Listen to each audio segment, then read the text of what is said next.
Hello दोस्तों, नमस्कार। स्वागत है आप सभी का अपने YouTube चैनल साहित्य ज्ञान धारा में। आशा करती हूँ आप सभी लोग स्वस्थ होंगे और अपनी पढ़ाई में लगे होंगे। तो कवियों की श्रृंखला में बिना किसी देरी के आज हम पढ़ेंगे हरिशंकर परसाई के बारे में। हरिशंकर परसाई का जन्म 1924 को जमानी गांव होशंगाबाद मध्य प्रदेश में हुआ। हरिशंकर परसाई ने नागपुर विश्वविद्यालय से हिंदी में एमए किया। वे अध्यापक के पद पर भी रहे हैं। सन 1957 से स्वतंत्र लेखन कार्य करने लगे। हरिशंकर परसाई ने जबलपुर से वसुधा पत्रिका निकालकर संपादन किया। तो वसुधा पत्रिका का संपादन किसने किया? हरिशंकर परसाई ने किया। और ये पत्रिका निकली कहाँ से थी? जबलपुर से निकली थी। इस बात का विशेष ध्यान रखेंगे। हरिशंकर परसाई प्रहरी पत्रिका में उदार नाम से और जनयुग पत्रिका के माजरा क्या है कालम में आदम नाम से लिखते थे। इसको पुनः देखेंगे, महत्वपूर्ण भी है। हरिशंकर परसाई प्रहरी पत्रिका में उदार नाम से और जनयुग पत्रिका में आदम नाम से लिखते थे। हरिशंकर परसाई साहित्य जगत में नर्मदा पुत्र के नाम से विख्यात हैं। हरिशंकर परसाई साहित्य जगत में किस नाम से विख्यात है? नर्मदा पुत्र के रूप में विख्यात है। हरिशंकर परसाई ने अधिकतर रचनाएं व्यंग्यात्मक लिखी हैं। उनके व्यंग सामाजिक मूल्यों की विसंगतियों पर हैं। उनके व्यंग्य पाखंड करने वालों को बेनकाब कर न सिर्फ पाठक का मनोरंजन करते हैं अपितु पाठक को सोचने के लिए मजबूर भी कर देते हैं। हरिशंकर परसाई की संपूर्ण रचनाएं परसाई रचनावली नाम से 6 भागों में प्रकाशित हुई। तो जो हरिशंकर परसाई हैं, इनकी संपूर्ण रचनाएं किसमें संकलित थी? परसाई रचनावली में। और कितने भागों में थी? तो कुल 6 भागों में थी। इस बात का विशेष ध्यान रखेंगे। अब बात करते हैं हरिशंकर परसाई की रचनाओं के बारे में। सबसे पहले है उपन्यास। उपन्यास में क्या है? तट की खोज, रानी नागफनी की कहानी। तट की खोज, रानी नागफनी की कहानी उपन्यास विधा है दोनों। अब बात करते हैं प्रसिद्ध व्यंग्य कहानी के बारे में। भोला राम का जीव 1958 ईस्वी की ये रचना मानी जाती है। कहानी संग्रह हैं इनके हंसते हैं रोते हैं, जैसे उनके दिन फिरे। कहानी संग्रह कौन कौन से हैं? हंसते हैं रोते हैं, जैसे उनके दिन फिरे। आत्मकथा की बात करें तो इनकी आत्मकथा है सदाचार का ताबीज। संस्मरण है हम एक उम्र के वाकिफ हैं। 1989 ईस्वी की ये रचना मानी जाती है। अब बात करते हैं इनके निबंधों की। इनके निबंध हैं जैसे उनके दिन फिरे 1963 ईस्वी, पगडंडियों का जमाना 1966 ईस्वी, सदाचार का ताबीज 1967 ईस्वी, शिकायत मुझे भी 1970 ईस्वी, ठिठुरता हुआ गणतंत्र 1970 ईस्वी, अपनी अपनी बीमारी 1972 ईस्वी, वैष्णव की फिसलन 1976 ईस्वी, विकलांग श्रद्धा का दौर 1980 ईस्वी, भूत के पांव पीछे 1980 ईस्वी, बेईमानी की परत 1980 ईस्वी। अगला है सुन भाई साधो 1983 ईस्वी, तुलसीदास जी चंदन घिसे 1986 ईस्वी, कहत कबीर 1987 ईस्वी, हंसते हैं रोते हैं, तब की बात और थी, ऐसा भी सोचा जाता है, आवारा भीड़ के खतरे 1998 ईस्वी, प्रेमचंद के फटे जूते 2003 ईस्वी। तो ये थी हरिशंकर परसाई की कुछ रचनाएं और उनके बारे में कुछ तथ्यात्मक जानकारी। अब देख लेते हैं इनसे बनने वाले महत्वपूर्ण प्रश्नों के बारे में। पहला प्रश्न है, हरिशंकर परसाई का जन्म कब हुआ? 1923 ईस्वी, 1924, 1925 या फिर 1926? तो हरिशंकर परसाई का जन्म हुआ है 1924 ईस्वी में। अगला प्रश्न है, हरिशंकर परसाई ने नागपुर विश्वविद्यालय से किस विषय से स्नातकोत्तर की उपाधि प्राप्त की? हिंदी, अंग्रेजी, संस्कृत या फिर उर्दू? तो हिंदी से। अगला प्रश्न है, हरिशंकर परसाई ने कौन सी पत्रिका निकाली? वसुधा, अभ्युदय, दिनमान या फिर इंदु? तो इन्होंने वसुधा पत्रिका निकाली थी। अगला प्रश्न है, हरिशंकर परसाई किस पत्रिका में उदार नाम से लिखते थे? वसुधा में, जनयुग में, प्रहरी में या फिर अभ्युदय में? तो ये प्रहरी पत्रिका में उदार नाम से लिखते थे। तीसरा विकल्प सही है। अगला प्रश्न है, हरिशंकर परसाई किस पत्रिका के कॉलम माजरा क्या है में आदम नाम से लिखते थे? वसुधा, जनयुग, प्रहरी या अभ्युदय? तो जनयुग में। साहित्य जगत में हरिशंकर परसाई किस नाम से प्रसिद्ध हैं? नर्मदा पुत्र, लावा पुरुष, अनल कवि या फिर शिल्पी?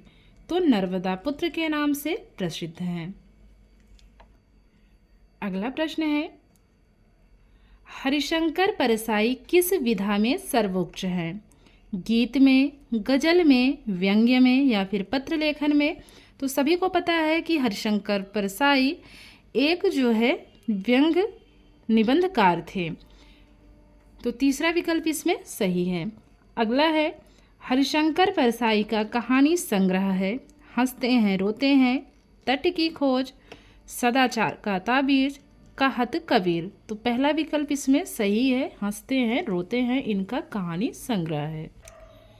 अगला प्रश्न है, हरिशंकर परसाई का उपन्यास है हंसते हैं रोते हैं, तट की खोज, सदाचार का ताबीज या फिर कहत कबीर? तो दूसरा विकल्प इसमें सही है, तट की खोज इनका उपन्यास है। अगला प्रश्न, हरिशंकर परसाई की आत्मकथा है हंसते हैं रोते हैं, तट की खोज, सदाचार का ताबीज, कहत कबीर? तो इनकी आत्मकथा है सदाचार का ताबीज। हमारा तीसरा विकल्प इसमें सही है। बढ़ते हैं अगले प्रश्न की तरफ। हरिशंकर परसाई का जन्म कहाँ हुआ? डुमरी गांव, गोरखपुर, उत्तर प्रदेश, जमानी गांव, होशंगाबाद, मध्य प्रदेश, अमृतसर, पंजाब या फिर नगरा गांव, बलिया, उत्तर प्रदेश? तो जो दूसरा विकल्प है जमानी गांव, होशंगाबाद, मध्य प्रदेश, यही सही विकल्प है। अगला प्रश्न, हरिशंकर परसाई की संपूर्ण रचनाएं कितने भागों में प्रकाशित हुई हैं? विकल्प है 5 भागों में, 6 भागों में, 7 भागों में, फिर या 8 भागों में? तो कुल 6 भागों में। दूसरा विकल्प सही है। अगला प्रश्न, हरिशंकर परसाई का उपन्यास है हंसते हैं रोते हैं, रानी नागफनी की कहानी, सदाचार का ताबीज या फिर कहत कबीर? तो दूसरा विकल्प हमारा इसमें सही है, रानी नागफनी की कहानी। अगला प्रश्न है, हरिशंकर परसाई की लोकप्रिय कहानी भोला राम का जीव कब प्रकाशित हुई? 1956, 1957, 1958 या फिर 1959? तो 1958 ईस्वी। तीसरा विकल्प सही है। अगला प्रश्न, इनमें से कौन सी रचना हरिशंकर परसाई का संस्मरण है? विकलांग श्रद्धा का दौर, हम एक उम्र के वाकिफ हैं, तुलसीदास चंदन घिसे या फिर आवारा भीड़ के खतरे? तो जो दूसरा विकल्प है हम एक उम्र के वाकिफ हैं, यह हरिशंकर परसाई का संस्मरण है। बात करते हैं अगले प्रश्न की। हरिशंकर परसाई की रचना जैसे उनके दिन फिरे की विधा क्या है? उपन्यास, नाटक, कहानी संग्रह या फिर संस्मरण। तो जैसे उनके दिन फिरे यह कहानी संग्रह है। तीसरा विकल्प सही है। अगला प्रश्न, इनमें से कौन सा व्यंग निबंध हरिशंकर परसाई का नहीं है?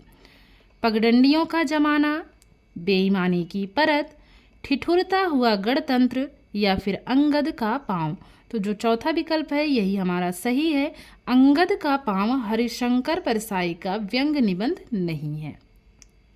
अगला प्रश्न है, शिकायत मुझे भी है का प्रकाशन वर्ष है 1969 ईस्वी, 1970 ईस्वी, 1971 ईस्वी या फिर 1972 ईस्वी।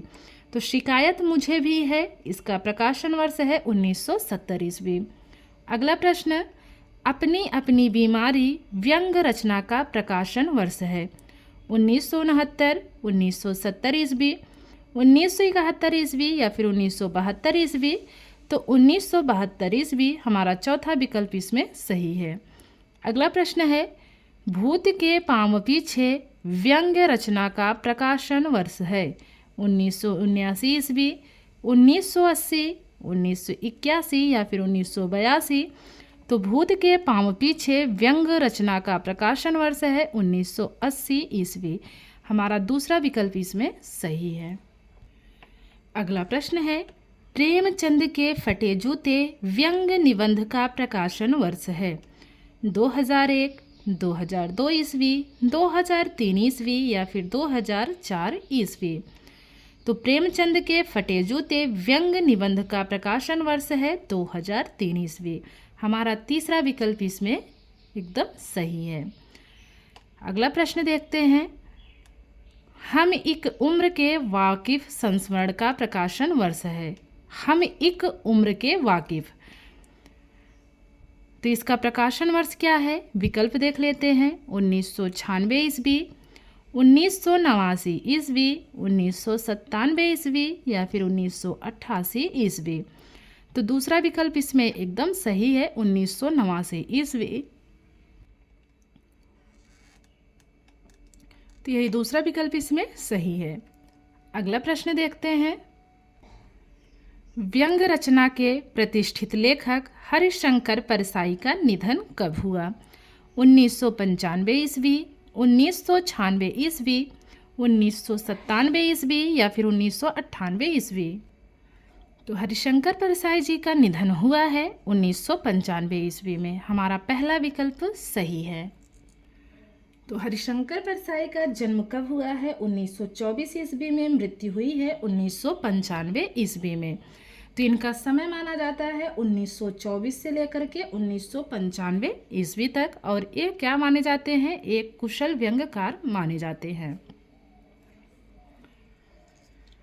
तो आशा करती हूँ आज की वीडियो आप लोगों को अच्छी लगेगी। अगर वीडियो अच्छी लगे तो कमेंट के माध्यम से ज़रूर बताइएगा।